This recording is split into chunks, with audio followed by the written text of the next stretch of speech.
these days it's hard to believe anything that our leaders tell us, because they've lied about COVID, they lied about Russia collusion, they lied about the Ukraine impeachment trial, and we're being lied to on an epic scale. When we're told your only choice is you have to be 100% with Zelensky, who's a puppet.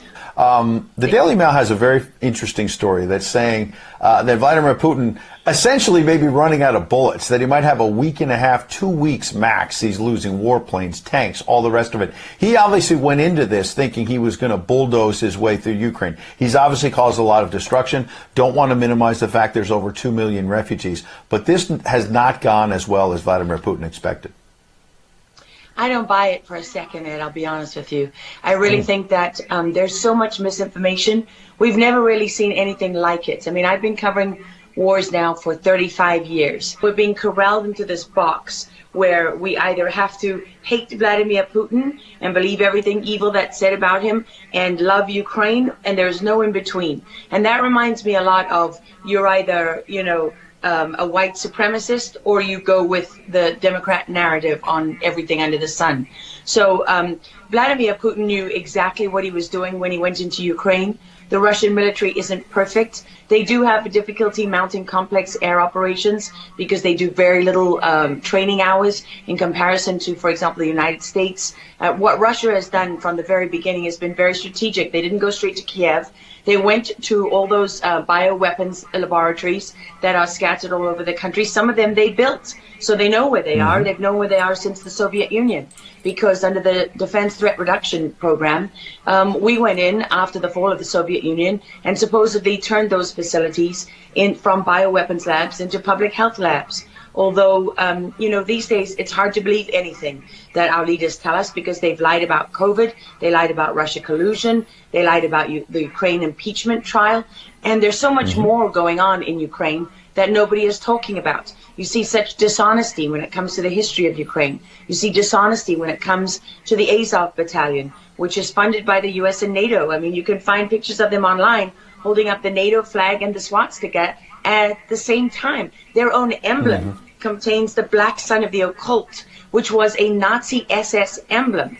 And it also contains the sideways, lightning insignia of the SS. I mean, this is on throughout the Ukrainian military. You can see that black sun of the occult on their body armor, even on the female soldiers who are paraded in front of the world as being, such an example of Ukraine's independence and spirit and nobility. Even they are wearing the black sun of the occult. And, the White House wants you to believe, well, this doesn't matter, it's just a small number of troops. It's not true. The Azov Battalion has been murdering its way through eastern Ukraine. Yeah. We don't want to admit this. This was why Crimea voted for independence. This is why Crimea wanted to be with Russia. Because we in the media, in the Western media and in the West, won't acknowledge the reality of what's gone on. Western Ukraine backed the Nazis. It was a headquarters for the Nazi SS. The CIA under Alan Dulles actually gave immunity from prosecution to the Nazis of Ukraine from the Nuremberg trials. So there's a long history of the United States and our intelligence agencies funding and arming Nazis in Ukraine. These are not like new neo-Nazi groups that sprung up. These are the actual Nazis from the Second World War, who, if you go back to the Nuremberg trials, said that they were planning for a 1,000-year Reich. And so you have to really wonder, as you look at this, when you know that the CIA sponsored the Color Revolution in Ukraine in 2013 and 14, that they selected Ukraine's leaders, go to Victoria Nuland's leaked phone conversation where she and the U.S. ambassador are deciding who can lead Ukraine. I mean, there's as much interference here as you could possibly imagine before you even get to Hunter Biden, Nancy Pelosi, John Kerry, and Mitt Romney, and all of their children who are employed, who earn millions from Ukrainian gas companies. Yeah, you are pointing, pardon me, to a real credibility crisis for our leaders. I want to let Karen Turk jump in. Yeah, I wanted to bring up the fact that President Zelensky is Jewish, and I don't know exactly how this factors in, but there's some very interesting points in what you're saying. What troubles me about the moment that we're in is that we have such a selective and a narrow reading of history. You know, President Zelensky may be Jewish, but he's not the only one in this who suffered during the Second World War, whose ancestors suffered, right? I mean, look at Putin. Putin, how many relatives did he lose in the siege of St. Petersburg?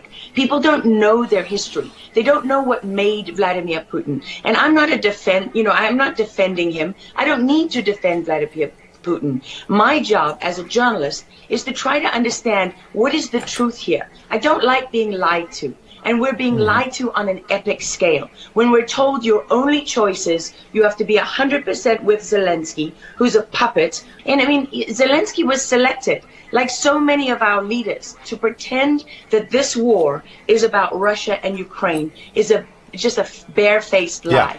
If Putin has been warning for 15 years that he is not going to stand by while the globalists take over the world, build bioweapons facilities and whatever else they're doing in Ukraine, Ukrainian oligarchs. Ukraine has been a center of money laundering for, many of the leaders in this country. For how long? Billions of US dollars have been laundered through Ukraine, and we say nothing about it. Absolutely. And pardon me, we've got a live chat where we're streaming on Getter, for example, and I'm watching it as you're talking. People are talking about how you're dropping truth bombs, and you're a real journalist, and I know that, having worked alongside you for many, many years when you're at CBS and many other places, and maybe they didn't want to hear the truth, but you're dropping those truth bombs now. Unfortunately, we've got to hit a break right now. We'd love to have you back in the days ahead.